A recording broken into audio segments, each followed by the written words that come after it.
Hi, welcome. My name's Meredith. My co-teacher tonight, Patrick, is running a little bit behind, so we're going to do like a really fancy switch off at some point during the show, but I'm just going to babble till he gets here. And just introduce us all to fermentation. And the idea for this class, I mean, fermentation is a really hot topic, and you go from class to class to class and you learn how to make sauerkraut, and then you learn how to make kombucha, and then you learn how to do something else. But the point of this class is to give you some of the general principles so that you can ferment anything you want. And so we're going to demonstrate a few specific things, but we're going to try to give you the underlying principles so that you can take and convert whatever you want into those principles. So my background is farming, cooking.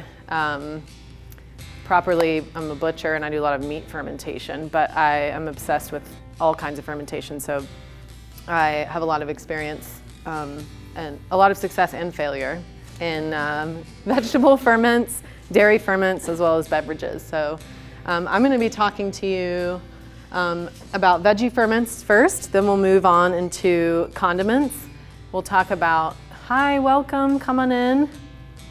There's a handout on the table there, don't forget it. If anybody didn't get a handout, make sure you get it. Oh, and if anybody's parked in the main parking lot, you have to move your car. Okay. They're having a big sale at the co-op and they don't want us parking in the main lot.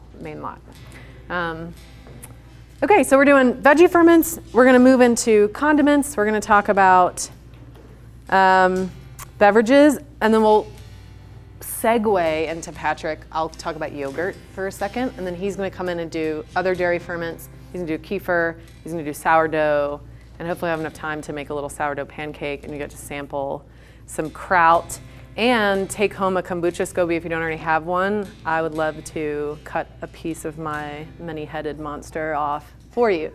So that's the plan. A little bit of an introduction first to fermentation. How many people here are fermenting already?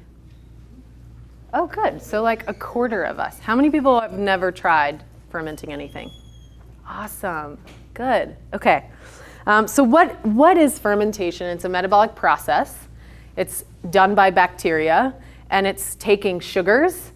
In the case of kombucha, sometimes added sugars that we put in the product, but in the case of sauerkraut, it's taking the natural carbohydrates in the vegetable. A carbohydrate is a complex sugar. We're reaching back to like 7th grade here. Complex sugars, carbohydrates, the bacteria take those and break them down, metabolizing them, and then producing as a result lactic acids or alcohols, which is what gives you the sourly flavor of fermented foods and the lower pH.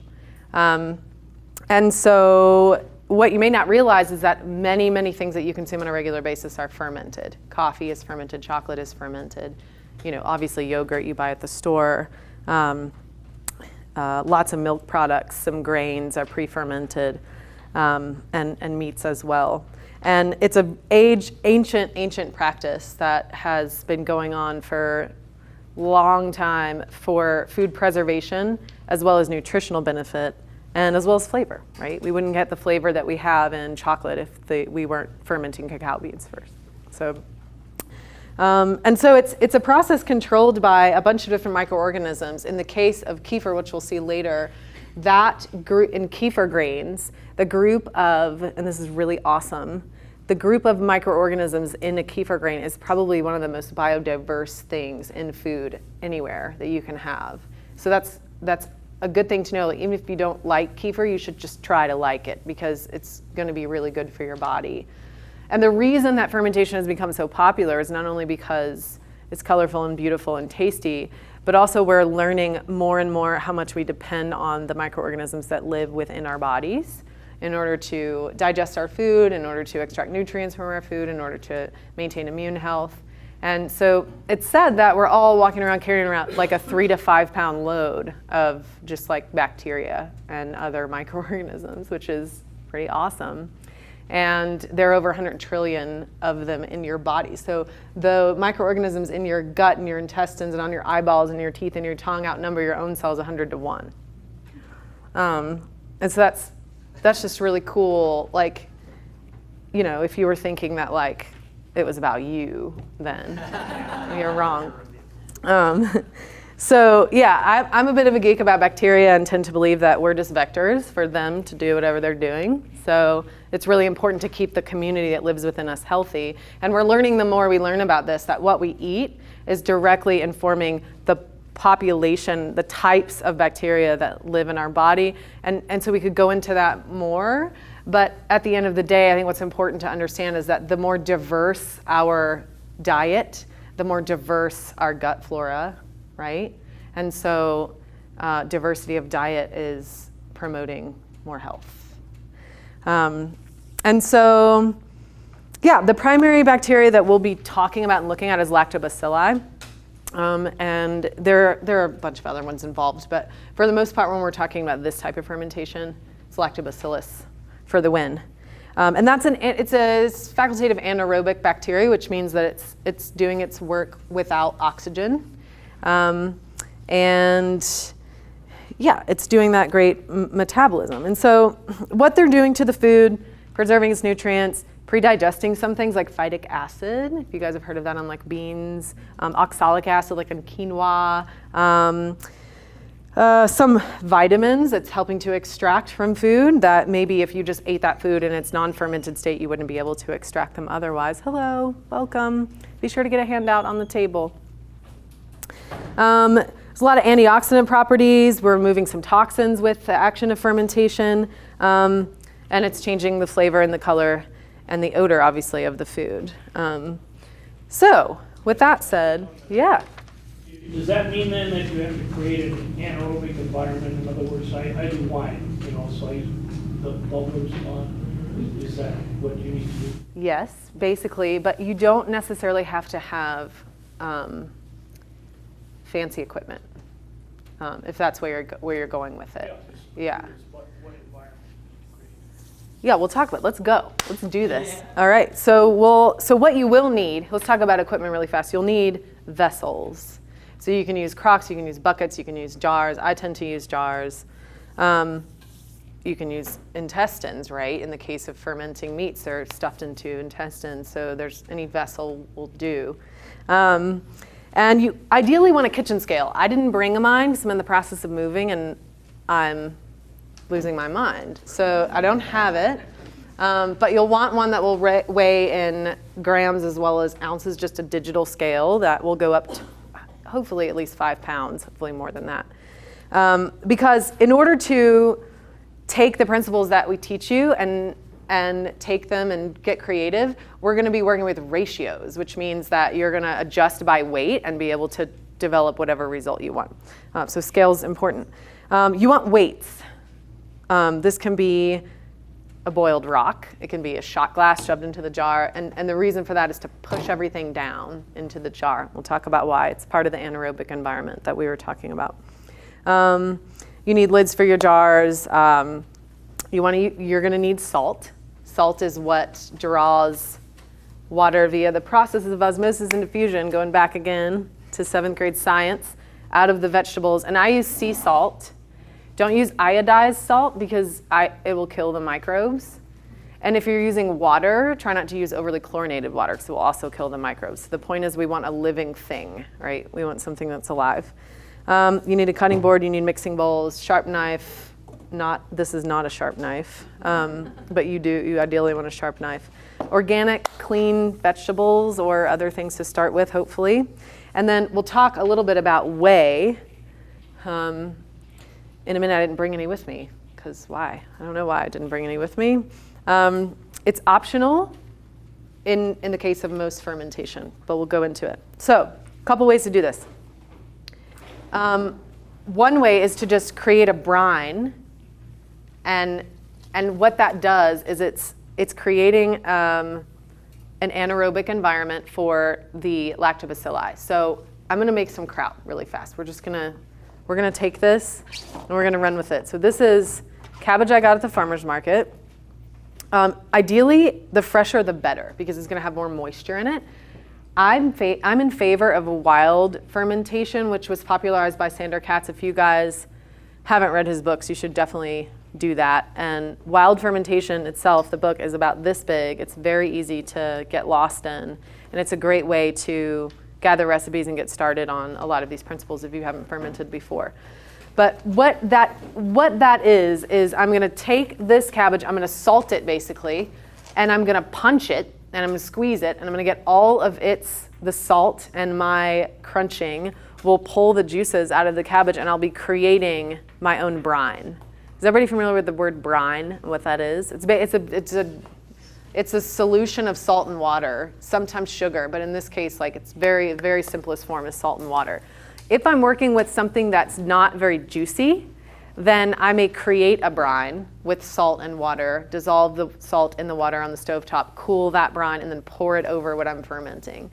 And so what that does is it creates this little anaerobic environment, and you always want your vegetable matter or whatever to be underneath the brine. That's why you need the weights. That's why you need the vessels. And so I have a recipe in your handout for sauerkraut, and that recipe is more specific to fermenting in quart-sized jars. So it's taking about 2 pounds of cabbage and adding a tablespoon plus a teaspoon of sea salt, following the process, sticking it in there. But the basic ratio to give you so that you can ferment anything, flowers, herbs, vegetables, stems, whatever, is per 5 pounds of vegetable matter, 3 tablespoons of sea salt. And that's really all you need in order to ferment those things. 3 tablespoons, yes, ma'am. So that recipe for sauerkraut that you have in your handout is just that ratio converted to accommodate a quart-sized mason jar. Simple as that. So people are always super amazed that this is just cabbage and salt, but that is all that it is. And you're welcome to add other things. One of my favorite krauts to make, and that's the one you're going to taste later, is actually cabbage, garlic scapes, kale, and I think there's some Brussels sprout leaves, like the outside leaves from the Brussels sprouts. Because one of the things that fermentation is great for is stuff that you don't really want to eat raw or cook down, but the microorganisms are going to pre-digest it and make it softer, make it more palatable for you, so you don't have to waste things. Obviously, hopefully you're composting, but if you need, I just actually went horribly, don't do this, but it was a good idea. I took all the leaves off my broccoli plants because you don't eat them, they're just there.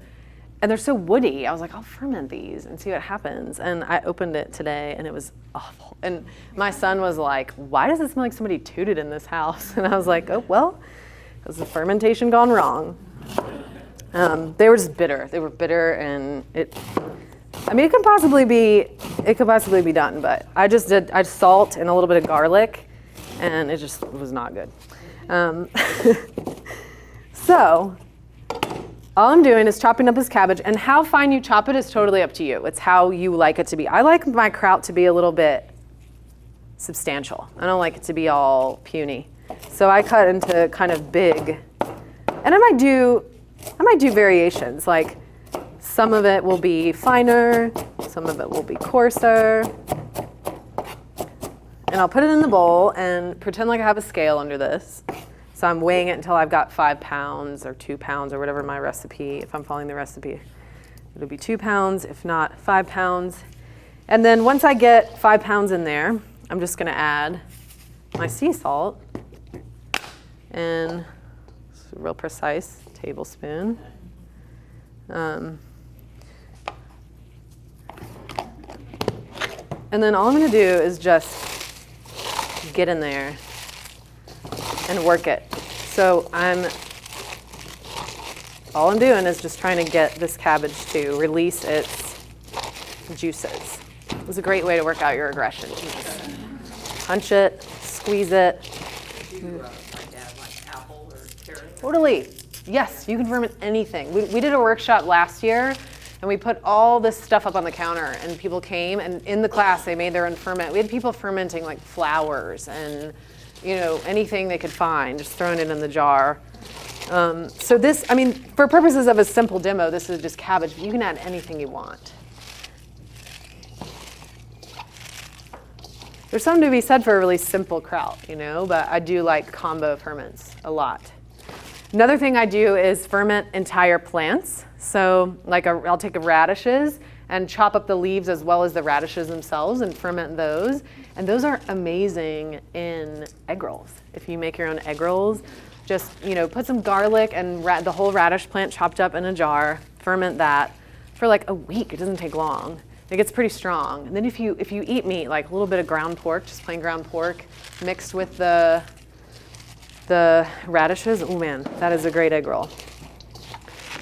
I've also done that. And obviously if you're cooking the ferment before you eat it, you're gonna be killing off the probiotic.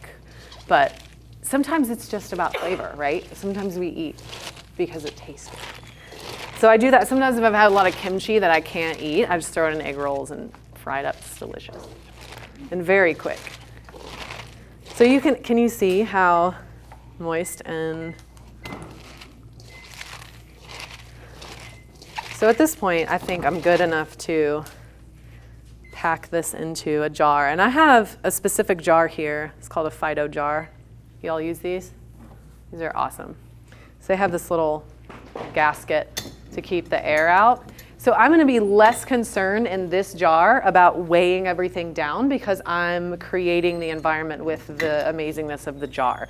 If I was just using an open crock, like in the old days, I would definitely want to shove everything down as far as possible and weigh it down. So I don't know if y'all can see that. This is fabulously messy too. Like it doesn't matter what you're doing, it's going to make a huge mess, and that's fine. I remember like being sort of like an older teenager and having some horrible restaurant job and having to just sort of like realize and make up my mind one day that all messes can be cleaned up and that there's literally nothing you can touch with your hands that's going to kill you, like even if it's gross, you know? And that has like really helped me in my life. Especially raising kids. Oh yeah, cleaning bathtubs, you know, etc. So I'm pushing, and you can kind of see, like I've created this brine, right? So you can see it bubbling up over the vegetables. So the harder I pack it down, the more I'm getting out of it. It's so magical. And if you go out to your garden and you pick a cabbage and you do this, you will be amazed at how much brine you create. It's so juicy. And there are specific varieties like the salad cabbages that are really amazing for, my favorite variety is Caitlin. If you're a gardener, you should write that down. It's like a big old white cabbage, great for making kraut. Is that with a K or a C? C. C-A-I-T-L-I-N. And Pat and I were at the market last week and doing a fermentation demo, and this farmer gave me this cabbage. It was like this big, and it was like a white salad cabbage. And I made 9 quarts of kraut out of that cabbage, and the amount of brine coming out of those leaves was ridiculous. I could have like poured extra brine over some other thing that I was fermenting if I needed to. It was awesome. So you can see I'm just packing it down. And I might want to leave a little headroom on here because, you know, when air builds up, it wants to go. So I'll leave this like this. Now, if this was a mason jar, then I would want to, at this point you're pretty much done. But you would want to come back to this every hour or whenever you think about it and just punch it down to get more brine out, to get it under the brine, and then you would put a weight on it. When I'm using mason jars, my favorite method for doing that is throwing like a shot glass in there or some small baby food jar and then closing the lid on top of it. And so that jar just weighs it down under the brine. But in the Fido jar, I don't have to worry about that business. I just... What about adding like dried fruit? Yeah, we do. I have a cut on my hand. Can I borrow that? Oh, sure. Thanks.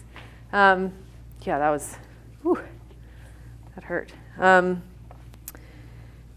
There's a recipe on our website, livingwetfarms.org, from the fermentation class I did a couple years ago, and there's a dried fig chutney which you can find that recipe online, and you can adapt it. You can do it with dried cherries. You can do it with, whatever. Fresh fruit as well you can do. So there we have it. Now, let's see, troubleshooting. If you see some mold growing on the top of your product, it's not going to hurt you. So the molds that grow in the presence of oxygen on the top of the fermented thing are not like sick molds. They might create off flavors, so you do want to avoid it if you can, but you can just scoop them off and throw them out and eat what's under it. This, you can see, there's some darker product, and then there's some brighter product. Can anybody tell me what they think happened there? Oxidation, that's exactly right. So what happened is the oxygen came into contact with the kraut that's on the top, and it replaced some ions, which we won't go into, and so it makes it darker. It's absolutely still edible, it's fine.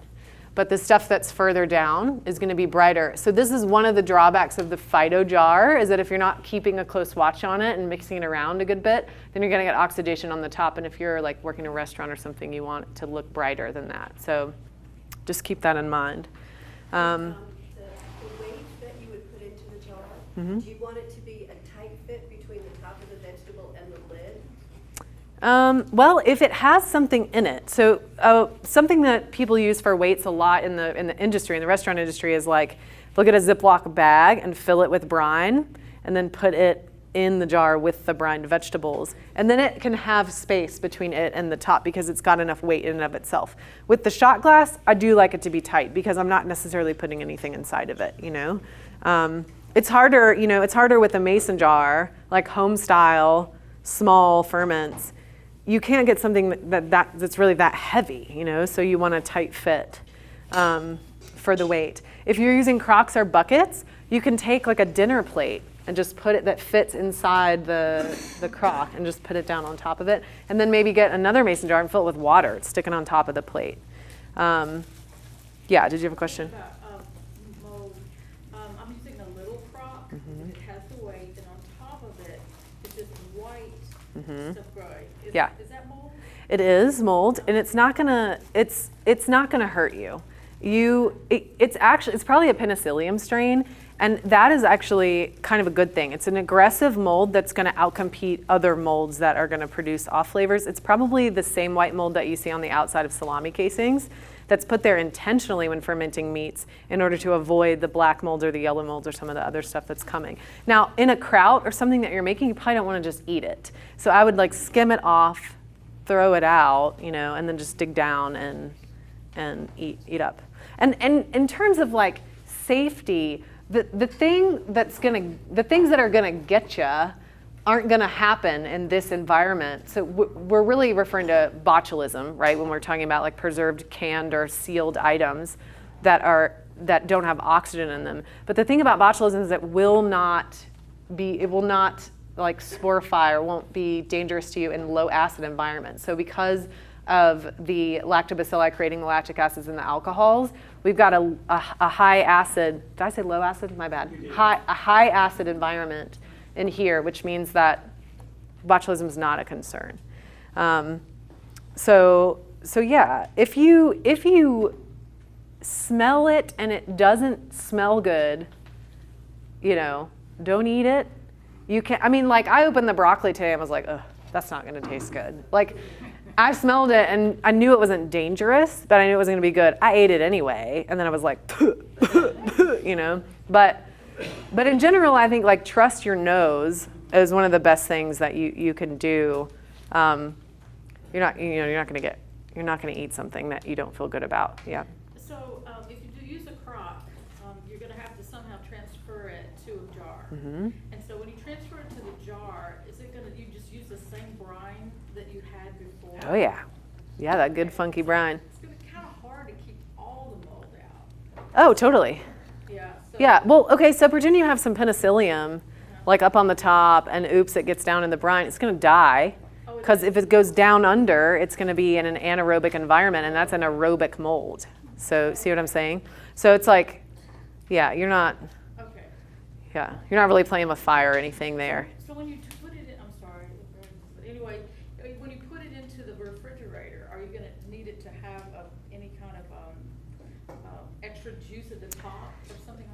Not super important. You may get more mold though. There are some molds we know that grow in the refrigerator on cheeses and meats and stuff like that, you know. So if you want to eliminate mold, just keep that brine on top of it. The thing about the refrigerator though is it's going to slow the activity of lots of different molds and bacterias. So general principles of fermentation, the more sugar there is and the higher the temperatures, the faster it goes. Because sugar is their food and they like working at higher temperatures more. Right? And we kind of know that, like when it's hot and wet out, we get more diseases in our garden. Yeah. Okay. So, yeah, if you've got a wound and it's like gross, it's going to get infected. Okay. So they like hot, funky conditions. So this will continue as long as I leave it out at room temperature. Because at this point, I'm probably going to put it in like a dark cabinet or something, not super hot or humid. Because I don't really, I mean, right now, it's going to go, you know, so I would keep it cool. If you have a spring house or something, or if you have a cellar. I have a kitchen cabinet devoted to ferments, and it's dark and sort of out of the way. And so I put it in there, but the longer I leave it, it's going to continue fermenting. And so if you want it to just taste it, I would leave this minimum 4 weeks. Some people at certain temperatures, like right now, say that they've got kraut finishing in like a week or 2. I like my ferments really sour. So I let them go. Like this, I can't even tell you how long this has been fermenting. So you're gonna taste it later and you may not like it. I mean, it may not be something that you like because you don't like that much bite. But what you should do is just taste it. And if you think it needs to be more sour, put it back. And if you're ready, if you think it's done, put it in the fridge. In general, you're going to want to refrigerate or store your ferments, especially if you're doing them in large quantities, because you just let them go indefinitely. I don't know, you might be less likely to eat them. But some of the oldest practitioners of this will say, well, it's not even worth tasting until it's been fermented for 6 months. So it's like totally subjective, right? Sander Katz actually says in one of his books that there's like an egg with like a fetal bird in it that they like ferment for like 100 years or something, then eat it in like China. So the point of that being that like, so goodness is subjective and rottenness also is subjective, right? So it's a fluid thing, it's a spectrum. So what did I miss? Did I miss anything? Any questions anybody has about veggie ferments? Can you put like curry or different spices in it? Totally, yeah, you can totally put, I mean like, kimchi, for example, is a pretty highly spiced sort of Korean version of sauerkraut. And there's a recipe in that same handout on our website for kimchi if you're interested. So you can, in general, you can add pretty much whatever you want. I can't think offhand of any spices that lactobacillus don't like. I mean, I think that they'll probably be fine. So the other option that you may have heard of for vegetable ferments is adding whey, which is a byproduct of milk or yogurt, right? So we know that milk has 2 different proteins, is whey and casein. Casein is the more complex, whey is the simpler protein. And what whey does for you is it just gives you an easy way to introduce lactobacilli into what's going on. I personally think that whey makes veggie ferments taste not as good, because what I'm doing here is I'm knowing that lactobacillus is ubiquitous. Like it is on us now. It's on like the undersides of leaves, it's in the soil, it's everywhere. So if I just create the right environment for it, it's gonna introduce on its own. That's what I mean when I say wild fermentation. When I'm talking about lacto fermentation, you may have heard that before, that's when I'm adding whey to the product in order to inoculate it in a way with the lactobacilli. Another thing people do is it's called backslopping, which is like, I would take a little bit of this kraut that's finished, I would mix it with the new kraut, and then I would put it in the jar, which is, yes, more wild, I guess, than lacto fermentation. I don't love lacto fermented vegetables. I do use whey when I'm doing condiments or other types of ferments. And so that's a great segue into the next part, as long as we're all feeling good about wild vegetable ferments at this point. Cool. So where are we? So whey, how to get it. Get a quart of yogurt or something, or if you make your own cheese. Who makes their own cheese here? Okay, well we can talk about that. We can talk about it right now. You just write this down, all right? If you got a half gallon of milk, preferably it's fresh, preferably it's raw. If it's not raw, hopefully it's minimally pasteurized, low temp pasteurized, and it's not homogenized. Okay, just throwing that out there. You put that on the stovetop. You put, for half gallon, put in like 2 teaspoons to a tablespoon of sea salt. And then put it on like medium heat and get your thermometer and bring that milk up to what, 190, 180? Yeah. And then take it off the heat at that point. It'll take a while to get up to temperature. That way you can get your colander ready or your sieve and your cheesecloth all ready. And then when the milk is up at 180, 190, take it off the heat, put in 1/3 cup of white vinegar. Stir it in, let it sit for like 10 minutes. Come back, and what you will see is a separation of the curds, which are the harder, whiter things, from the whey, which is the liquidy, sort of fluorescent, frothy stuff. And then what you'll do is scoop the curds, put them in your cheesecloth that's in the strainer, and tie that up in your cheesecloth. Let all the whey come out of the curds, squeeze it, whatever, and you've got ricotta or farmer's cheese or whatever. You can open that up and just eat it. It's like the freshest, greatest, quickest thing you can do. And then the liquid left over from that is whey.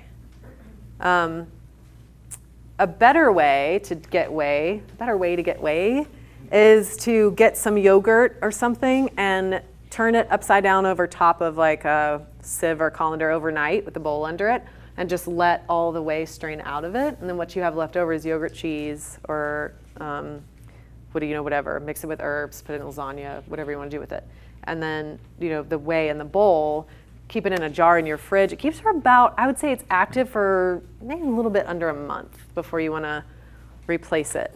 And what you'll do is just add it by the tablespoon to whatever ferment that you're producing in order to introduce that lactobacillus. And so I use it when I'm making, so I make my own mayonnaise or aioli. And I think I put a recipe in here for y'all, did I? Yep. Okay, great. So I'm not gonna demo that because it's just like using a food processor and it's really loud, and I figured it wouldn't be super fun. But it's really easy. It's like an egg and an egg yolk, salt, lemon juice, a little bit of Dijon mustard, the whey, and then some kind of neutral oil. I use sunflower oil. Some people use grapeseed, but I think it has too much flavor. If you only use olive oil, if you're one of those people, it does work with olive oil. It's just going to taste more olive oily. Walnut is good. Walnut is great. Walnut is a great oil. It is expensive. But walnut oil is awesome for salad dressings and any cold preparations. It's really, really pure and good. So the mayonnaise is covered and demoed in the video that we have on our website, Introduction to Vegetable Fermentation, or Introduction to Fermentation. So if you want to watch the food processor, we're around.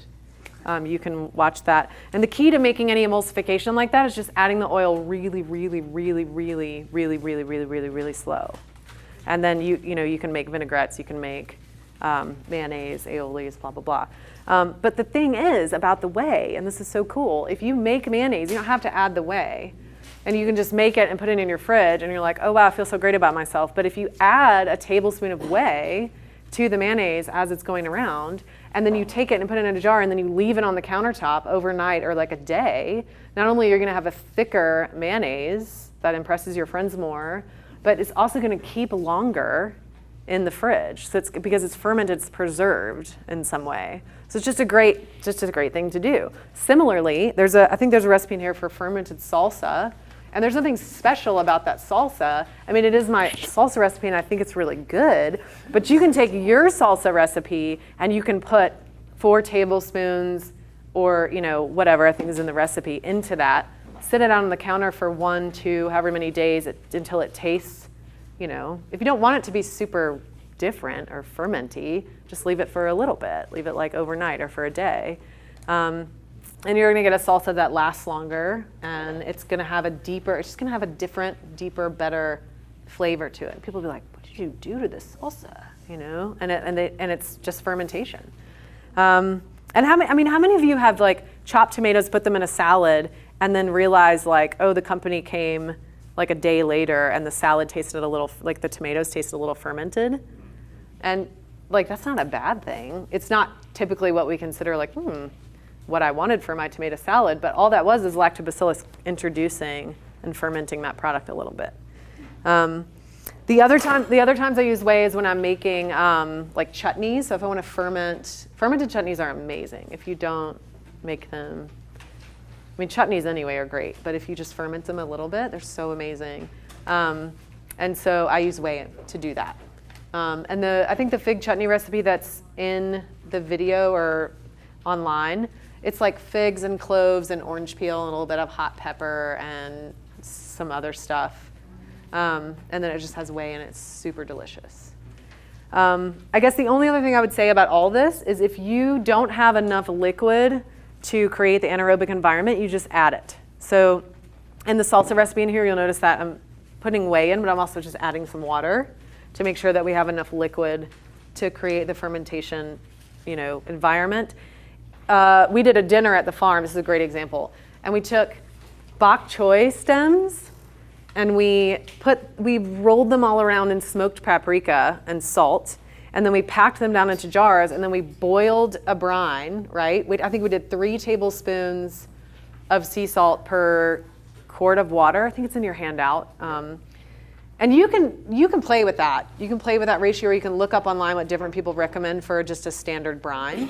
And so we poured it over the bok choy stems because I didn't want to like punch them. I wanted them to be little sticks. So I made the brine, poured it over the bok choy, capped the Fido jar, walked away. And then we took a bunch of, you guys know perilla? Talk about perilla. Perilla is related to basil. There's red perilla and green perilla. Red perilla is mostly, they use it as a dye, but it's also used in Japan, like for sushi, for wrapping sushi instead of seaweed. The green has an intense floral cumin flavor. It's really awesome. Sorry, And is it basil? it's related to basil. And so it has these really pretty, like oval shaped sort of leaves, and they've got a bit of texture to it. And red perilla is like this dark burgundy color. So we got those, and we made like a kimchi spice rub, and we rubbed them all over the perilla leaves, and we stacked them all on top of each other, and we wrapped them all in saran wrap, and then we left them to ferment. And then when it came time for the farm dinner, we pulled our little bok choy stems out of the brine, and they were nice and fermented, and we put them on top of the perilla leaves, and we rolled them up into the perilla leaves, and then we it was a great presentation, and all it was just wild fermentation of a few different things. How do you spell perilla? Perilla, right? By the way, do not get carried away. Large amounts are probably not good for you. Of perilla? Yeah, don't make a pesto. It's more like a garnish thing. Well, I mean, the Japanese put it in their pickles to make them purple, and they wrap food in it, but Yeah. you just wouldn't want to make a pesto and eat it. Right. That's where you get in trouble. Okay. Don't make a perilla pesto. I take some of the bushy plum, Oh yeah, umeboshi, yeah. and what I do is instead of the whey, when I make the mayonnaise, I Oh, add some of that. Look and at you. It seems to really, it I guess provides the preservative enough, that it stays in the fridge. yeah. Well, umeboshi, ume vinegar. Do you guys use this stuff? Definitely get some if you don't have it. It is a vinegar made with fermented umeboshi plums. So because it's a fermented product, it's going to have lactobacillus in it. So if you're adding that instead of whey, then you're going to get that benefit. And so pretend you can't have any whey in your diet whatsoever, any milk in your diet. That would be a great alternative. So you can actually, I guess, create a brine with that. Is that correct? And Well, you probably could. Ume vinegar is quite salty. Yeah. I think you might need more salt. I mean, it just depends on how much ume vinegar you want to use just to brine your vegetables. I think it would be more of an addition for flavor and for that probiotic benefit. But then you may also want to have like a salt water that you combine with it. Does that make sense? So that's kind of the whey shtick. Anybody have any questions about that? Can you make whey with any other kind of milk? Yeah. Some milks you'll have an easier time with some than others. Yeah, you can do it with breast milk. You can do it with goat's milk, you can do it with sheep's milk, cow's milk, whatever. It's animal. It's an animal. Yeah. Yeah, it is. It's from milk. It's a milk protein. I don't know if that whey protein exists in anything else besides milk. Does it? Not that I know Yeah. of. I was Okay. gonna say that you could also use miso if you wanted to add There you go. Yeah. A probiotic. Yeah. Yeah. And you may be able to use, if you make your own vinegar, which is another thing you can do with fermentation, you may be able to just add, not like a ume vinegar that you purchase. And you can grow ume plums. You can make your own ume vinegar, but I mean, how cool are you? So if you can make your own vinegar, you can make your own red wine vinegar. You can make your own apple cider vinegar fairly easily. And if you've got like a live vinegar, you may be able to just add that to your condiments and get it done that way without the whey. So Use some live, like Bragg's or something like that. yeah, Bragg's is definitely alive. You could use that as a substitute for whey. You should try it. I think you should try it. Okay. Yeah, and especially if you're making ketchup, you're going to be putting vinegar in it anyway. So use a live vinegar, and maybe that, will do the job for you. So I'm going to move, because what time is it? Anybody got? It's about 20:07. Oh, wow. So I'll do beverages really fast and then Okay. let you go. Right. So I just want to talk really quick about beverages, specifically kombucha. And this is really a lot like what vinegar will look like if you end up making your own vinegar. So what this is called a SCOBY or a mother. You guys ever seen one of these before? My ex-husband would be like, get that thing away from me. It's smiling at me. Like, he's just like, really did not like it. But it's not a mushroom. It is not. It is, I feel the need to like passionately spread the word about that. Like, it's not a mushroom. It's a community. It is a community of cellulose and acetobacter. So that's what it is, bacteria and cellulose together that create this little jellyfish thing. And so this is kind of your live culture right here. So you can grow one of these. You don't have to have a friend who's cool and will give you some SCOBY. You can buy a kombucha at the store that is alive. If you see little things floating in the bottom of it, that's a good sign. It's a good sign if it hasn't been flavored in any way, because a lot of things will be flavored after they've fermented, and the particular thing that's been added will kill off the live culture. So you want to get the most basic raw kombucha you can. Then you make sweet tea. I mean, we're in the South, everybody knows how to do that, right? And then you dump that bottle of the live kombucha that you have purchased into your sweet tea, and then you cover it and you put it aside, and you will see like this little film grow. And then if you leave it longer, the film will get a little bit thicker, and every time you make another batch, you drop that in there, and eventually you get this many-headed monster like I have here. And so each one of these layers basically represents a fermentation event. It represents a time that I made a gallon batch of kombucha. And so, yeah, if you want to take some of this home, that's certainly easier than buying a bottle of kombucha. If you buy Bragg's apple cider vinegar, you will most certainly just take that Bragg's, use it, to trap your fruit flies or make your barbecue sauce or whatever, but leave a little bit in the bottom, just put it in your basement. And then go back and be like, why did I put that there? I don't know why that Bragg's is there. And then pick it up and see the mother that you've created in the bottom of it, the SCOBY, and be like, that's why I left it there. I did that recently. And so then, well, it just worked in the, could you put it in a kombucha? Yeah. Well, I have created apple cider vinegar with a kombucha SCOBY. So I don't know if you could reverse it. Right, I don't know. But also something you can do is you can take a bunch of apples and you can put them in a jar with some sugar, and you can leave them. And first what you'll do is create like ethanol, like it'll smell like alcohol. But then if you just leave it, then it will eventually turn further, and you'll get a little mother, keep a little water in it, So there's a few different ways to do this. Red wine vinegar is a little more tricky. You kind of want to find somebody who has a mother. You could try taking your kombucha mother, putting it in some red wine, and seeing what happens. But basically, that's all this is sweet tea with one of these SCOBYs in it, and then it's put aside. And I let mine go for when I do my kombucha, I do about a gallon. This is a gallon jar, but it has a little headroom, so I'll do a little bit less than a gallon. And I do half green tea, half black tea, and then I do a cup of sugar. And I find that that's the right amount of sugar for me to get the right sourness that I want in about 3-4 weeks. People who don't eat sugar always want to say, oh, well, I only put in like a blah, blah, blah amount of sugar. I'm like, but that's the food for the live culture. So when you drink it, you're not drinking sweet tea anymore. It's been metabolized. You're no longer ingesting straight sugar, but you have to have the sugar in it to give the microbes food. So that's basically it. I'm going to step aside unless there are questions. And this SCOBY jar, you just leave that at room temperature, you don't refrigerate? Yeah, I put it in my little cabinet of horrors. If you refrigerate SCOBY, does it adversely affect it? It will slow it down. It could potentially stop working if it doesn't have something, like if it runs out of sugar to work with. So if I leave this for a long time and I'm not refreshing it, then that community is going to be like, where's the food?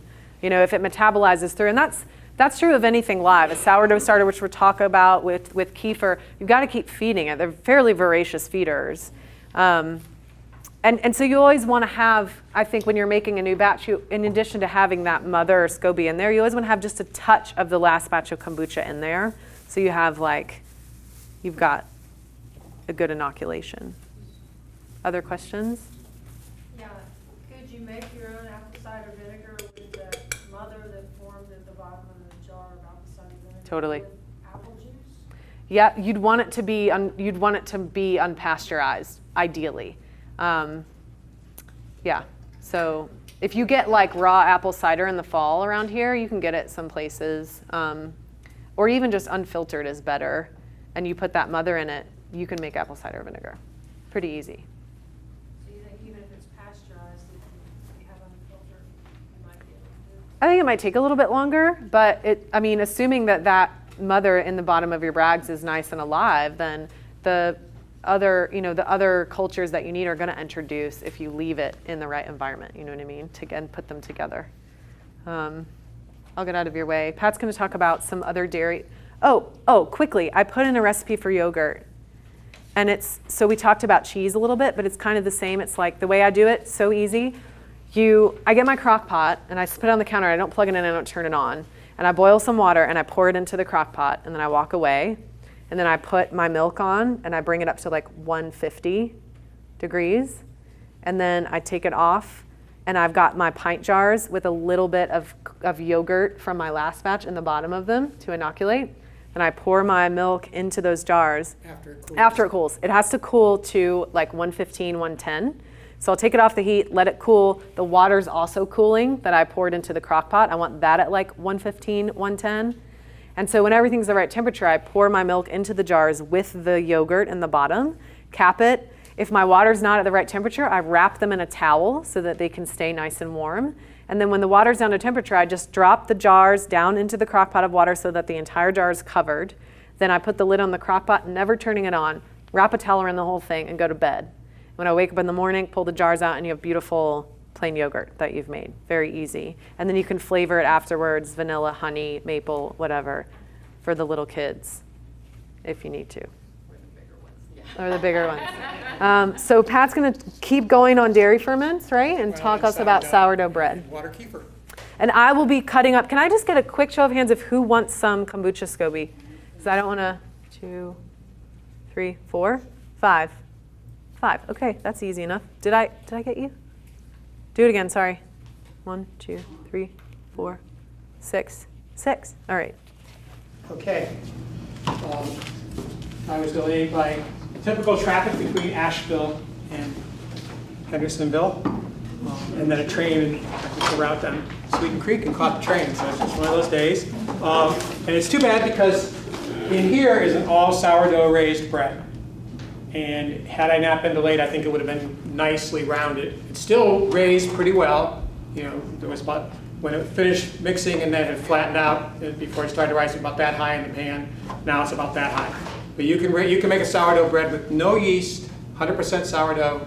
You can use a bread machine to do it. That's that easy. The trick is a really powerful starter. And there's a bunch of myths about starters. The number one myth that I know is I got a 25,000 year starter. It was this caveman, got it from a saber-toothed tiger, and and just doesn't matter.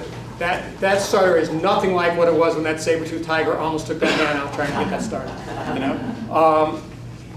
It changes all the time. It's about the light that's around right now. Doesn't matter how old it is, they're relatively new all the time. What matters is how vigorous it is, and how you make it vigorous is by feeding it and keeping it in the right conditions, which is basically not too hot, not too cold.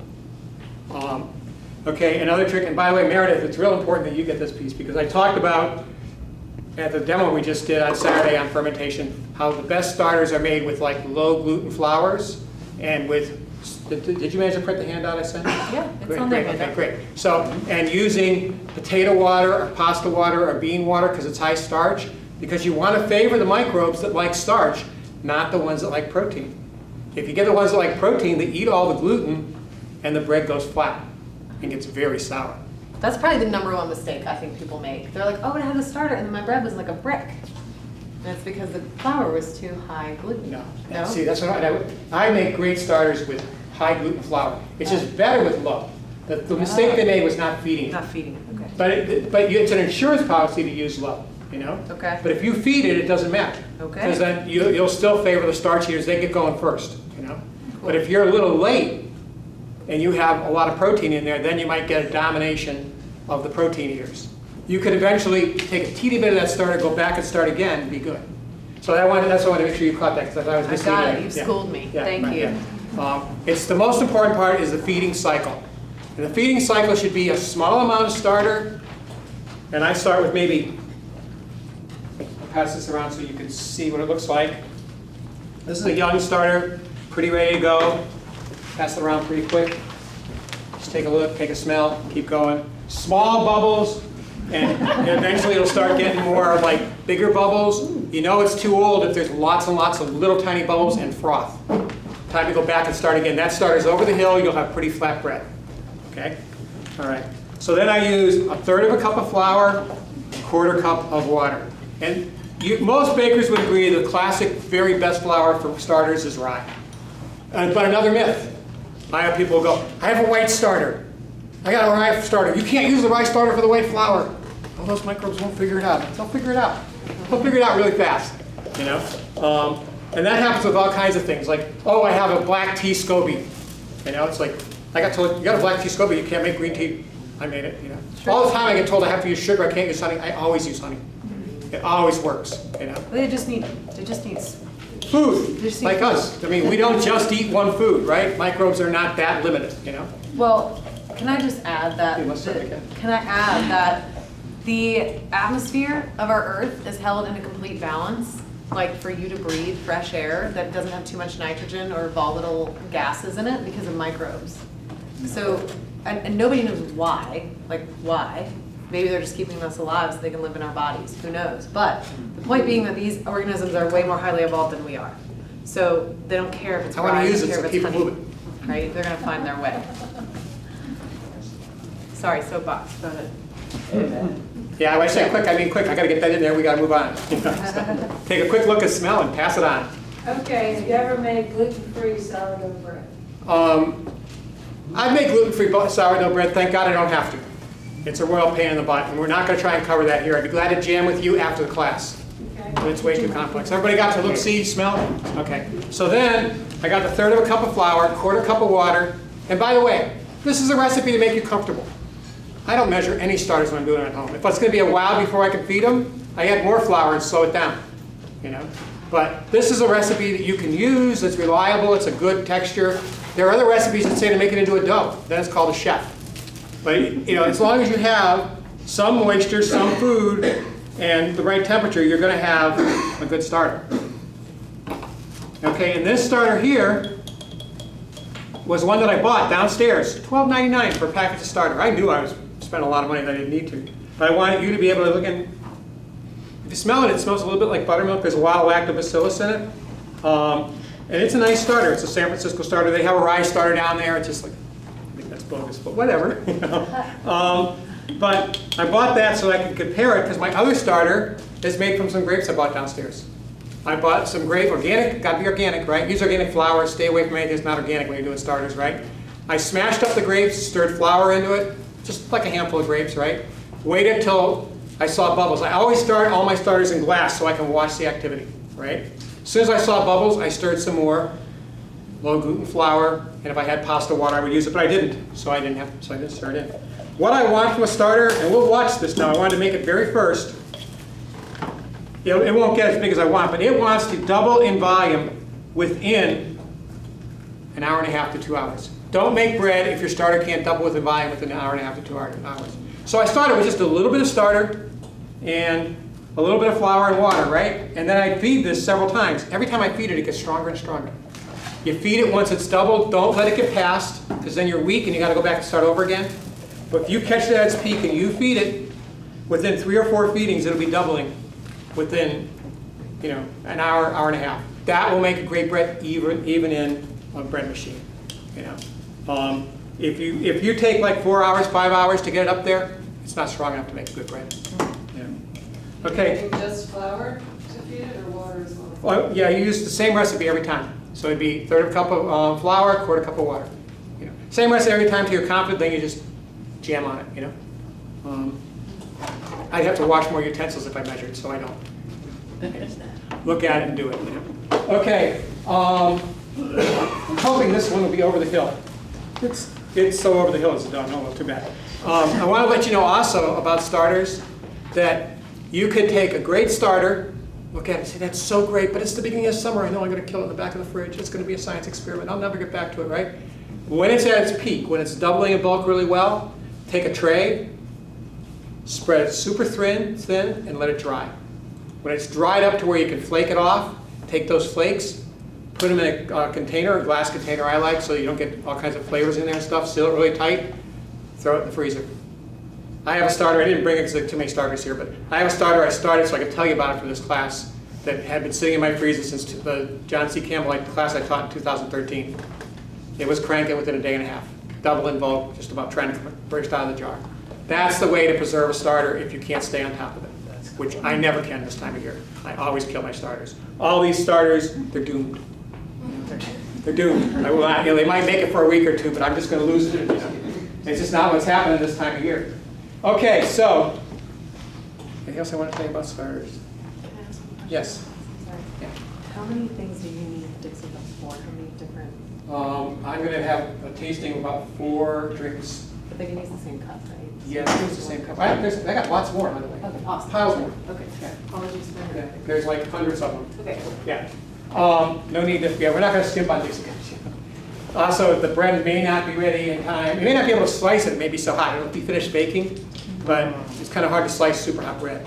But I also did make kefir cheese, so we can see what that Meredith was talking about, so we'll talk about that too. Any questions about the sourdough starter? Okay, I gave you a recipe, okay? The key, I'm going to give you 2 key tips to the bread. This is bread baking, but it's critical. I don't want you to have a great starter and blame your lack of skill with bread, okay? You knead your dough until it's the moment you stop kneading. I mean the instant. Don't let somebody ask you a question, answer it, and then come back and do what I'm about to tell you. The instant you stop kneading, you bang it with your finger. And it springs back so fast that you can hardly see it spring back. It's ready. If you're doing a largely rye flour, it won't spring back nearly as much because there's not as much gluten. That's the gluten being really well developed, okay? On the other end of it, you've shaped your loaves, right? And you wonder if they're ready to bake. Books will give you an amount of time. That's useless. Everything changes. You don't know how strong the starter was, what the temperature was. You can tell by the biofeedback from the dough. You wet your finger or you get a false read. Because when you push the dough in, it'll come back on your finger. So you got to wet your finger so it doesn't stick, right? And then you don't come in and jab it like you did when you were doing a dough. You very gently push it in a little bit. If it comes back significantly, it's not ready. If it barely comes back, it's ready. Or if it doesn't come back at all. And then if you're doing great sourdough bread, you'll actually slide it onto a peel, which has cornmeal or semolina, plenty of it. Make sure it'll slide, and slide it into a hot oven that's set at 450, 500 degrees. Turn the oven down, add steam. You got artisan bread. It totally rocks. Okay, so that's sourdough starter. No questions? Okay, great. Next, we're going to talk about water keeper. This is the easiest thing in the world. It's incredible, and I'm sad to say I don't see that my, I had to slam the brakes on because traffic was crazy and some things were flying. I had a sieve, and I was hoping to sieve out some of the water keeper grains. I'm thinking maybe I can get some out with my, with a spoon. I have very few, and all of my fermentation tails include tails. Also, if you want to give them a taste of that, that's very young crop, so you can see what the difference is like. Okay. All of my fermentation includes tales of abuse. or neglect, not really abuse, but neglect. Because I'm just not, I like to do it, but I have a hard time focusing on just that. So this water kefir, I was into it big time last year. What I love about water kefir is you can get it in bottles, and that's a little bit of a gamble because it can get too fizzy, right? But you can get it in bottles and make wonderfully refreshing drinks that aren't high alcohol and aren't sweet, which if I could drink beer all the time, I would. But I don't want the alcohol. I like the refreshingness and the non-sweet. And so water kefir can do that. I like to make a ginger one. It's really refreshing. And so, once again, I was busy abusing, or rather neglecting. So there's some grains. So I'm going to ask you to carefully pass this around so you don't spill them. You can see what the grains look like. They just look like a little bit of gelatin or something. You're going to want to hold the towel underneath it probably too. Where do you get the grains? They have carried, that cooler downstairs that says kefir, cultures for health or something. They ever have had water kefir in there. If you wait until I develop more, I'll be able to give it away. So if you take my email, I'll eventually be able to give it to you. But I'm just on the beginning curve. A year in the fridge, I thought it was dead. It just was going nowhere. I finally took it and just shook it up to try and get the life moved around in the jar. Next morning, water kefir again. How different is the community in water kefir as opposed to milk kefir? Good question. I don't know the answer. My knowledge on water kefir is my friend gave me some water kefir and said try it. He said he had to use sugar. I went to honey right away. I always go to honey right away. I never want to use sugar. I'm thinking about like David Asher. Anybody's into cheese making, which doesn't sound like you are. But this guy, David Asher, he's awesome. He takes kefir grains and then manipulates them to make all different kinds of artisan cheeses, from string cheese to camembert to it's fabulous. There's a book called The Art of Natural Cheese Making, and a school called the Black Sheep School of Cheese Making. But knowing that he can take that the community of microorganisms in kefir is so diverse that he can manipulate it to do what he needs to do, leads me to believe that there may be some ability between I wonder water because and the milk it's feeding on proteins. No, it might be feeding on I lactose. think it's probably feeding on sugars. Yeah, okay, well then I bet it'll work. Yeah. I'll try it. Try it. We'll report in the newsletter. Oh, that's a great Yeah, idea. follow the newsletter and we'll let you know what Pat's wild experiments in the kitchen will be, Explosion! You cannot mix water kefir grains with milk, If I could include the smell of those fermented broccoli leaves, I would. But. Okay, so while Meredith is getting those samples ready, I'm going to pass to you a bunch of different tastes. This is very fresh water kefir here, not at all, and you know what? Keep track of your cups because we will try and reuse them. So I'll probably come to you all and pour from now on. You want me to do it, Pat?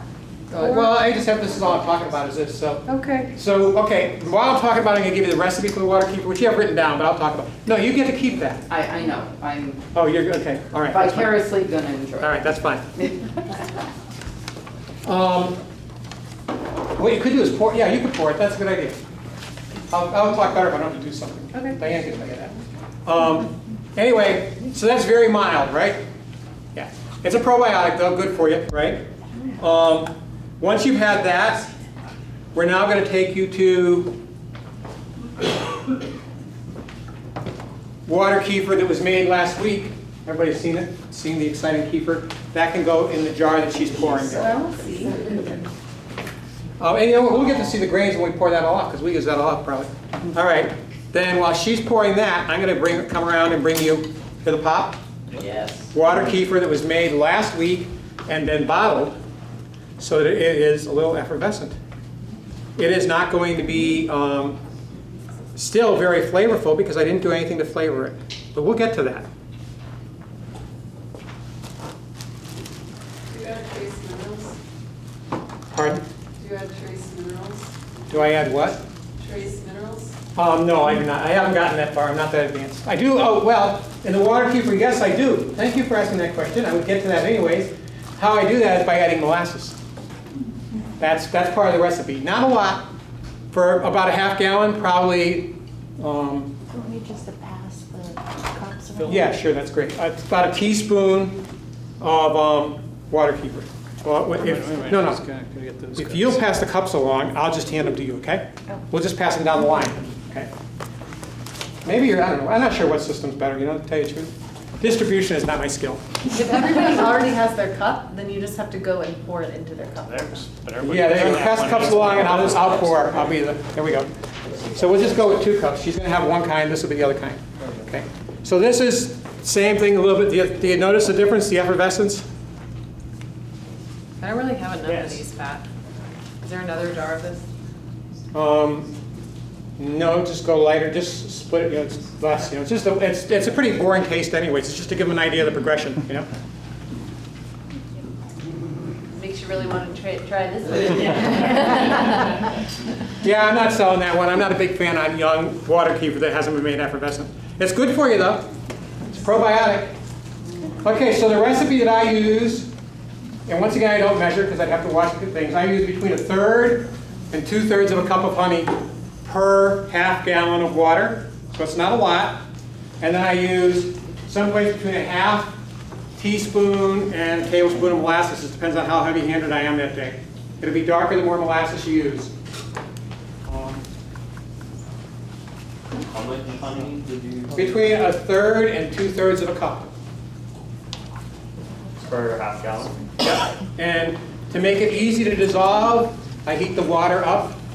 I heat about a cup of water up and dissolve the honey in that, because otherwise it may not mix very well. You know. And then I put that into the container where I've already added the grains and added water so that I do not get the grains too hot. You know. And then I just kind of drizzle some molasses in there. I don't really measure it. You know. And then I shake it up and make sure it looks like the color I like. And it's done. It sits on the counter for about 2-3 days and boom, it's ready to go. Now, I've ever let it go much longer and it starts to get sour eventually.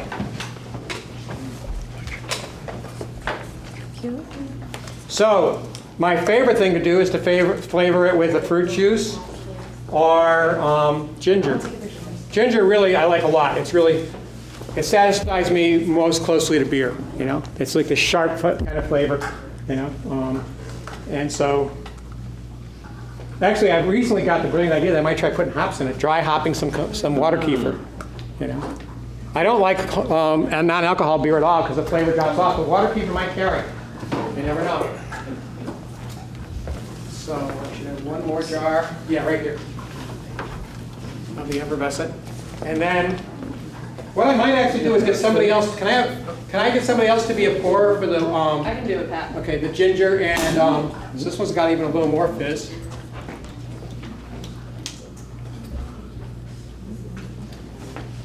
Oh, I see. Yeah, I'll pour it. There you go. That's even better. Yeah. No, you talk, I'll pour. Okay, I'll go this way. All right, that's the still the water kefir. I got to use the back row here. Okay, so the next one's going to be ginger, but I was inspired because of the apples we have to juice some apples. So this is apple ginger. Okay, and Mayor, just when you get done with that, come along and do this one. Okay, and also now I want to warn you. You want to add a little bit of sweetener when you bottle it, so it'll get fizz. Be very careful, or it'll come exploding out. Really exploding. If you go way too much, the bottle could blow up.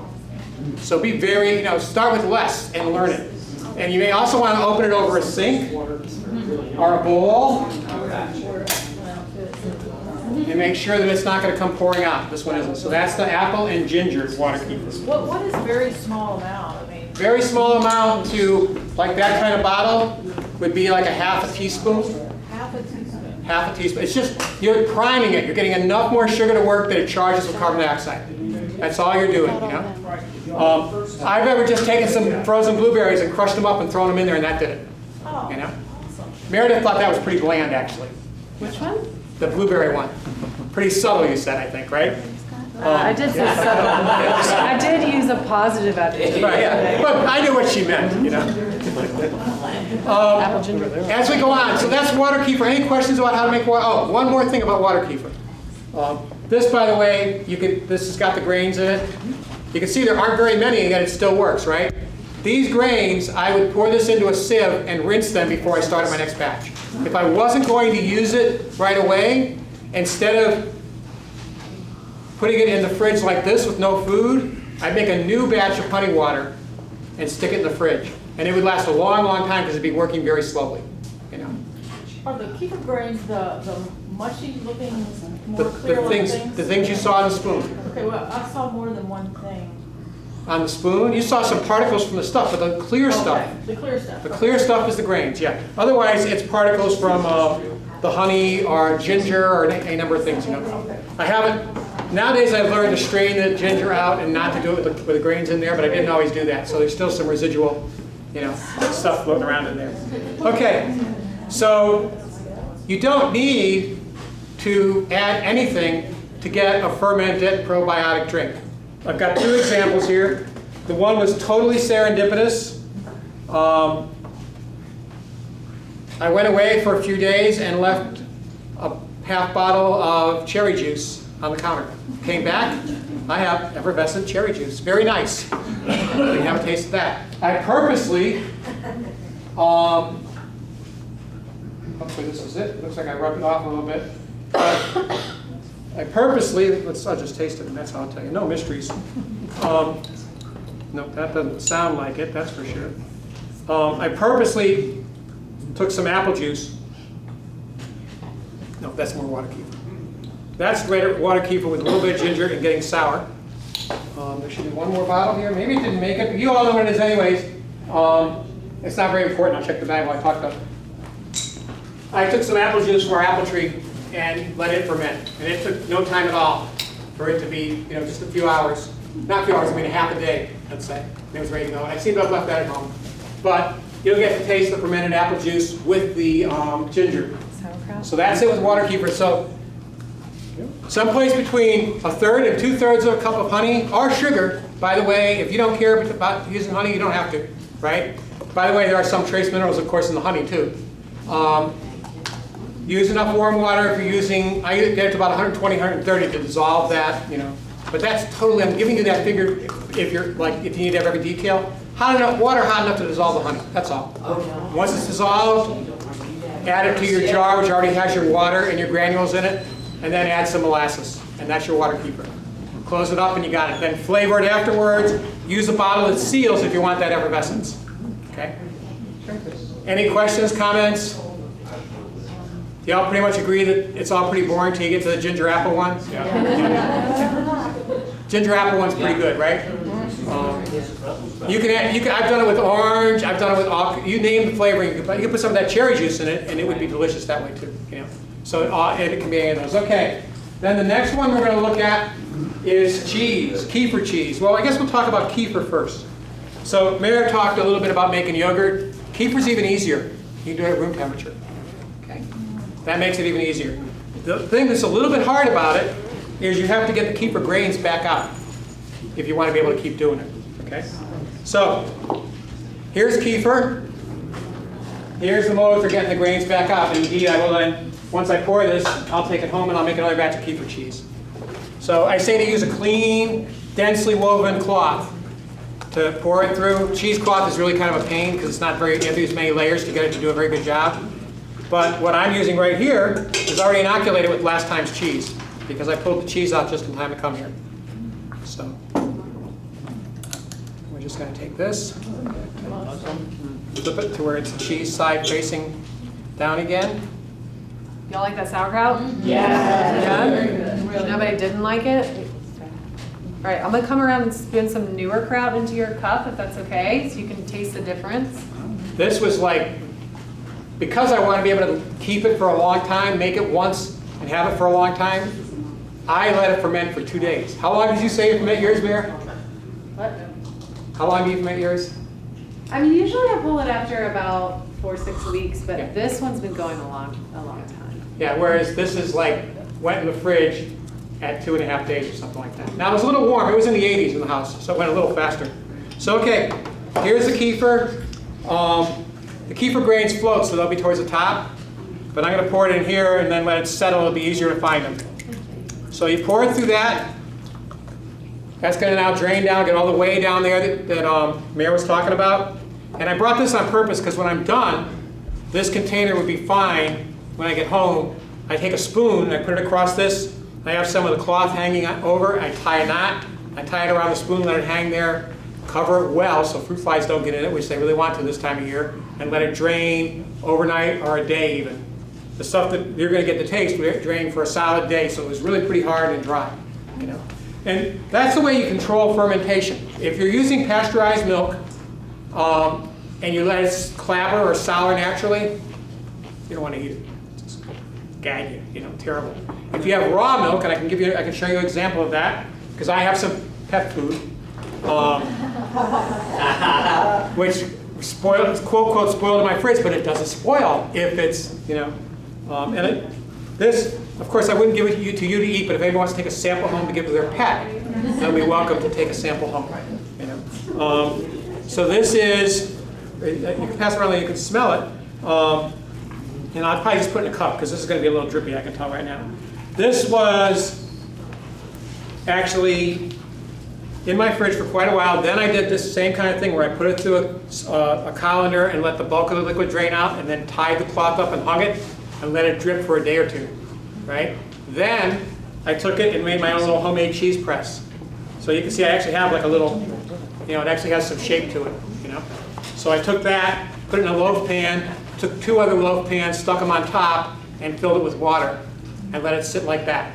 And actually I got something that I can now break up. I added salt in this as if it would be similar to feta. That was what I was going for. My dog loves feta.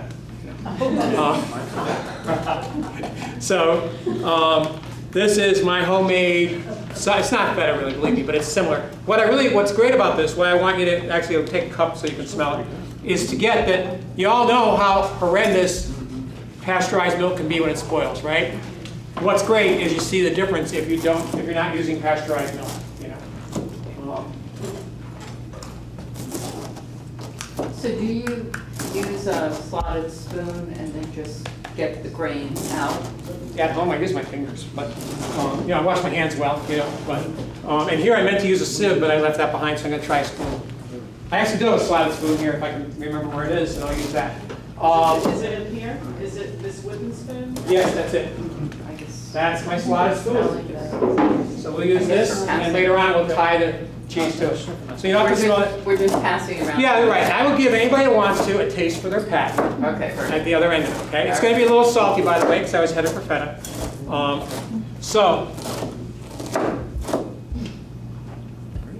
And how long does it take? About a day? Is it about 24 hours to really make the cheese?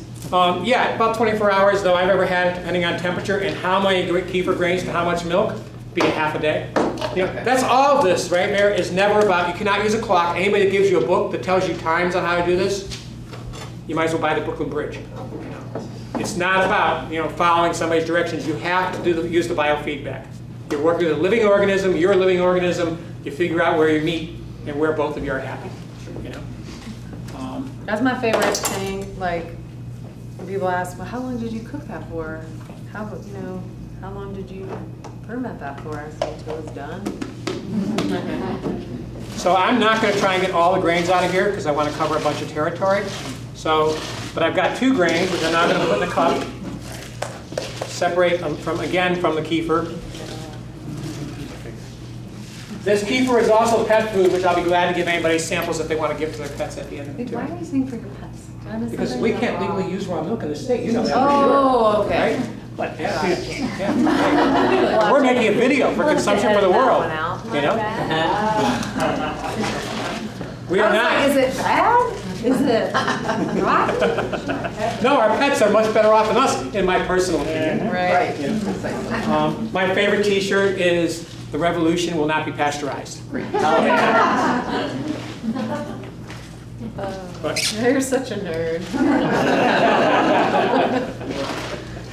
Anyway, that's kefir. Those are the grains. Once again, I abused that too, but it was only for a few months, you know. And Mary was worried because we got this from David Asher, and like, was it gone? It wasn't gone. It came back. Good. Yeah, that's it. It came back. Yeah. That's great. Yeah. And you should put it in fresh milk that hasn't had kefir grains in it. Stick it in the fridge. Then you got a long time. I left it in the fridge in kefir, you know, for like 3 months or something. I just thought it would eat all of its stores, but It did, but then it just went a little dormant, I guess, and came dormant, back. Yeah, you know, which is what happened with the kefir grains. I mean, they're pretty darn resilient. You know, it may take a little while to recover, but they come back. You know. So finally, and I'm afraid timing-wise, well, that's 7 minutes. We're probably very close to the end of the class, though, too. And I still want to fit the sourdough pancake, apple pancakes in. Yeah, okay. So I think I'm just going to ask Mayor to put a little taste of this. This is legal milk. This has been pasteurized. It's good stuff. And so you can actually taste this. This is kefir cheese. It's that kefir hung for a good long time, so it's really nice and firm. And then I had to kind of mash it up to mix the herbs and a little bit of salt in that I did. So can you do that? Put a little bit in a cup so each person can kind of just get a little taste. My goal had been to put it with the bread, but thank you, traffic, that probably won't get to happen. The final thing we're going to do, and this was the one that was like the push for me, because for years I have learned to use sourdough to make sourdough pancakes. But to me, it takes all the fun out of it, because really all it is you're making the sourdough be like buttermilk. And then they go ahead and put baking soda and baking powder in and stir it all up. Because the conundrum is, if you let the sourdough raise the pancake, then you try and mix the eggs and the milk in, you knock it all down. Now if you try and raise the eggs could spoil maybe, because it's got to sit out in a warm thing, you know? So I did it 2 ways. I kind of lived on the edge with the one, and I've tasted it, it's fine. You know, I just like got the ingredients kind of cool, and let it see some bubbles, and then I stuck it in the fridge for a long time. And then I took it out and let it come warm up, and it got a really nice little rise. I could pour it in, it made a fine pancake, and I had egg and milk in there. And then today, I thought, what if you don't want to do that? And so I know chefs basically pasteurize eggs. You know? It's nothing I want to do. I'm not really worried about raw eggs. I know where my chickens come from. But I'm not going to feed it to you all, you know, unless I'm sure, like the one did have raw eggs in it, but I've eaten it for several days now. It's fine, you know. But this one, I just basically put a small metal bowl in water on the stove and brought it up to a high temperature and stirred it. And I have an infrared thermometer so I can keep checking the temperature. Got it to 170 while stirring it without getting the egg to cook, actually. And then I could put it in my mix and let it rise. I still kept it pretty cool. I still played it safe in many ways, but that was just another way, and it looks like it's going to work fine. I didn't know if I denatured the egg too much, but it didn't seem denatured. It didn't start to coagulate or anything. It still looked like it was just like the dominant color of an egg yolk, you know? So this recipe is going to be the one cooked thing we do tonight, and it's going to be apples fried in butter. And I wouldn't worry about vegans except for there's egg and milk in the batter, so if you're a vegan, I'm sorry. Talk to me after the class and I'll help you figure out how to do it without, you know. I had an ice pack in here just to be sure. Yeah. I really don't want to kill anybody today. That's not a good plan. Oh, and an important thing, Mayor said you can use your nose and you're safe. And she's totally right if you're using something like pickles and stuff. Don't take that as a rule across the board, because botulism has no smell. But botulism is not when you're doing high acid pickled kinds of things. Botulism is most likely to occur when you're doing things with oil in it, because that excludes the air. It's no air, not acid. That's where botulism is dangerous. You cannot tell by smell. So do not trust your nose with vegetables or anything. I mean, garlic, honey, all of those have botulism spores in them, you know, and the conditions are what makes it grow. Okay. Ooh, hear that? Yeah. This is a new one. We'll go with the new one first. All right, so this is great, because this is a combination of fermentations. I got that community going, because I used some of the fermented apple juice for liquid in this too. So this has got sourdough starter and fermented apple juice. I'm just going to take a real quick look. The reason I want you to look, and maybe I'll even turn my flashlight on, is because that lots of bubbles there. You see all those little bubbles? That is what over the hill sourdough starter looks like.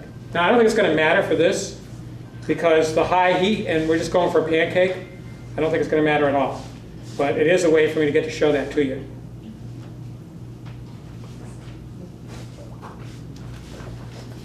See all the little bubbles? Yeah. It'd be frothy if it was an over the hill sourdough starter. Oh, okay. You know?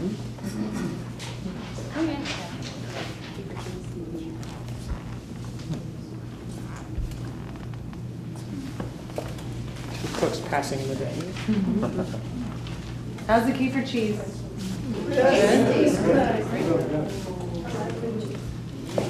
Yeah, it's like cream cheese except for it's probiotic. and it's hanging. The herbs all came off my front deck. They, of course, have some life on it too, so it'll be changing as it sits. So that's what an over the hill sourdough starter would look like. We'll get a look at that. Yeah. This is not an over the hill sourdough starter. This is pancake batter.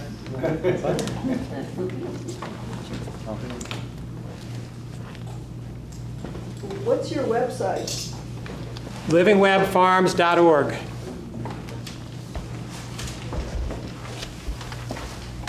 See all those little bubbles? Yes. That's what it'll look like if your starter's gone too long. This is a batter, so it's not a problem.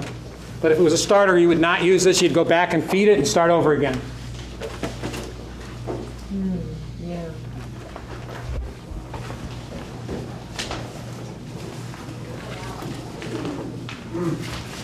Okay? All right. So we'll try this one. And if we have time, then we'll try the older one I made. This is a thinner one. I actually more like crepes than pancakes, which are going to be thinner. Because one thing I can't stand is undercooked pancakes. And if I do crepes, I tend to never have that problem.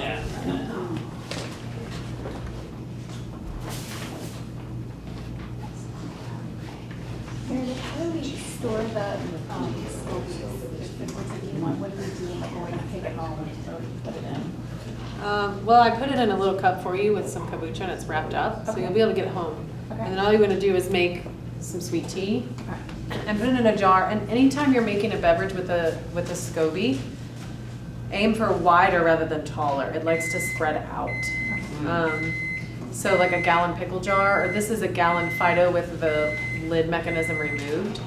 And that's fine. You can even start it in a smaller jar and then go up from there if you don't have anything immediately. As long as it's sitting in a little kombucha like this. Okay, so it's not going to go bad over It's not going to, no. And you can even, if you're getting worried, like, oh man, I meant to get a jar today and yesterday, and the day before, put it in the fridge, and let it just slow down and chill until you're ready to go.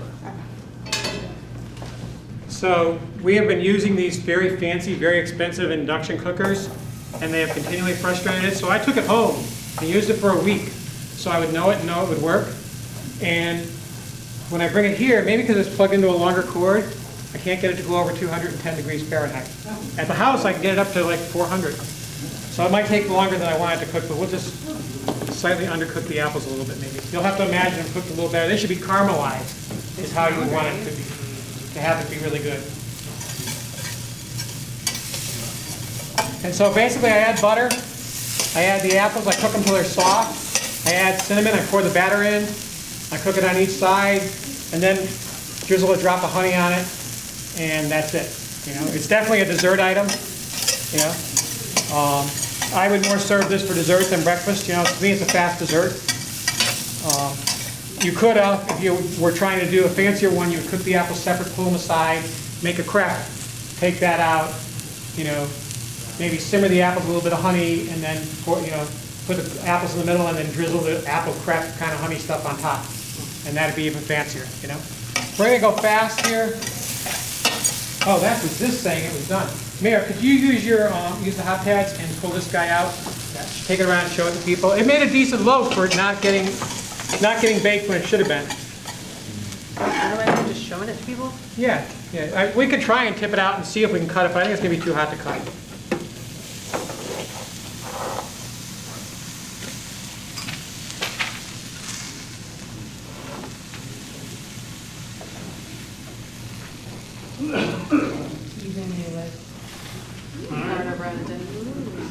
Rise quite well enough, but careful with the top. Are you going to talk about the bread machine, Pat? Okay, so to be able to do a sourdough bread in the bread machine, you can do it in any bread machine if it has a bake-only cycle, okay? It's even easier if you have one that can do your own recipes on, because then you can kind of just unplug it a couple of times and pick up an extra hour, and then plug it back in and it'll go on its own cycle. You're never going to have it be, there's no one rise, two rise. It's only make the dough and let it rise. Okay? Otherwise, the sourdough will eat the gluten up before it ever gets there. Okay? So you mix it in there. The trick to all great bread is to keep the moisture level high. It's called absorption in the biz. Okay? Keep your moisture level high, And then you're going to have a dough that rises well and is moist and is real satisfying to eat. Where's my spatula here? Thought I had it in that bag. Yeah, there it is. Good. Let me flip this before I try and describe that anymore. Well, maybe not. Maybe I'll just let it bake a little bit longer. The lid, I need a lid for that. That's good. All right, so you get it so the moisture level is pretty high. I actually just drizzled a little water in my hand the last minute of the dough machine kneading and let it drop back in because it was a little bit drier than I wanted it to be. Okay. And so the recipe you have there should make a pretty moist dough. The trick is, it says 4 cups of flour. Put it in, put the first 2.5 cups in, and then watch it. If it seems like it's thicker than you want it to be, wait. You don't necessarily have to add all that flour. You may need to add a drop more, probably not much for that recipe. And then wet your finger, unplug the machine so that you can check it while it's still kneading. Give it a push and see if it pops back well, if the dough's developed well. Once the dough's developed well, you just let it go off. And then if you have the ability to let it bake its own cycle, I'll try and start it while I'm getting ready for making breakfast, like when I first get up in the morning. Then while I'm making my coffee and stuff, I'll unplug it. I think it can go for 10 or 15 minutes before it loses its memory. So at 10 minutes, I'll plug it back in for a minute, then unplug it again. And usually, by the time I'm ready to leave for work an hour later or so, it's got that 1 hour of rising. Then I plug it in, and it's not going to do anything but rise it and bake it.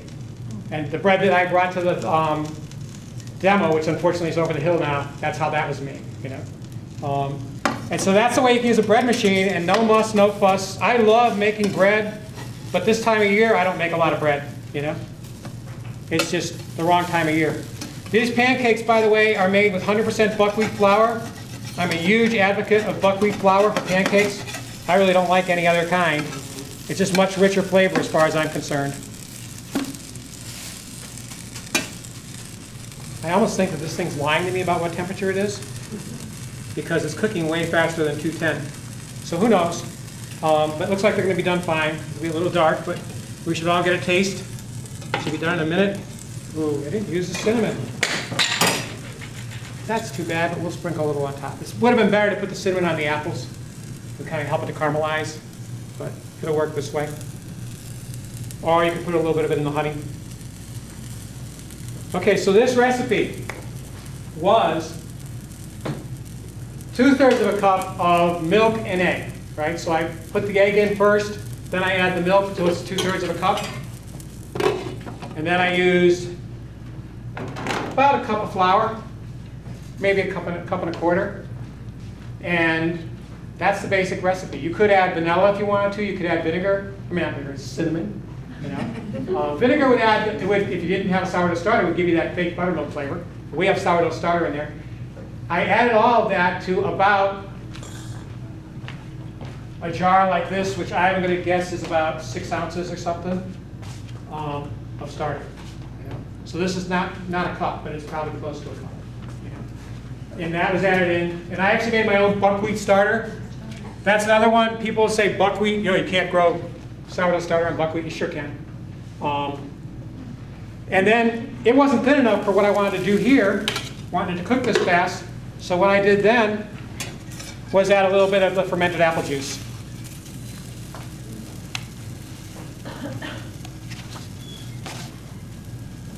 Yeah, a little bit of honey.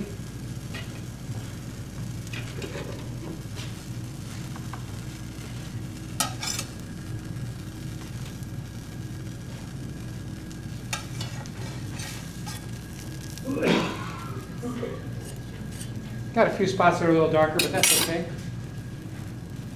We'll try the other mix in there just because Pam's going to want to smoke if we don't.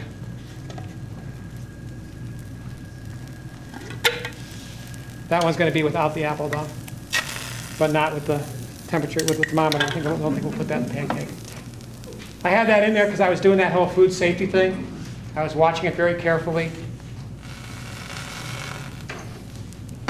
So this one is about 3 days old now. I had thought, oh, it's just going to go totally to water, because sometimes a starter will do that, but the buckwheat, it feeds out a little more slowly.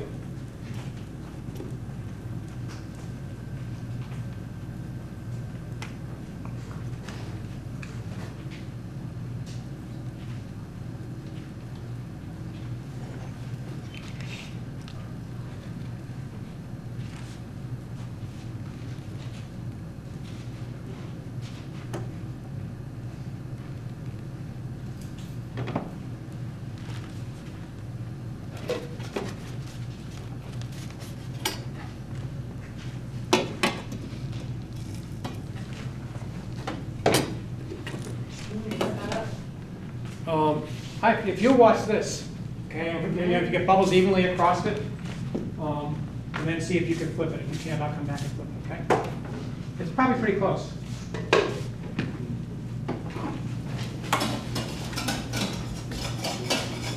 I'll cut this up. You take the smoking pan. Okay, just take that and stick it out in the hallway.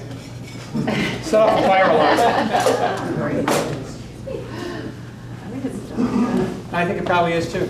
I would expect it to be. The pot's good and hot. Okay, so I'm going to give you a pretty small taste of this because we don't have time to make a lot of pancake for anybody. But there'll be a little taste for everybody. We got, how many people do we have here? About 26 or something. 26. People have left though, so. Okay.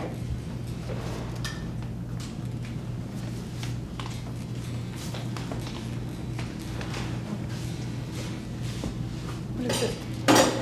16. Put it over here about smoke alarm.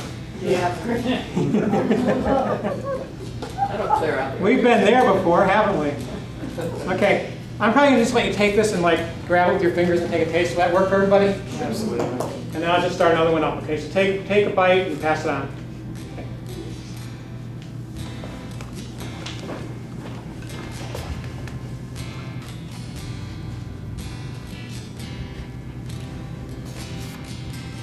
Trying to get a piece of apple with each one. We'll see if we accomplish that. So is it done for number one? Mm-hmm. Can you taste the sourdough? Yes.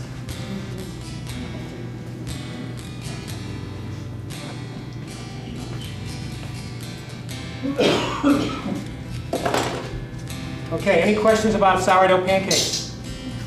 We're over time, so. Yeah, we are, so put this out tonight if you want to ask questions. Finish? You can decide that you don't want to mess with the question of safety of egg and simply use the sourdough like it was buttermilk and then go back and add baking powder or baking soda. You can use baking soda because baking soda is sour. Sourdough is sour, so that'll set the baking soda off. How far has it gone already?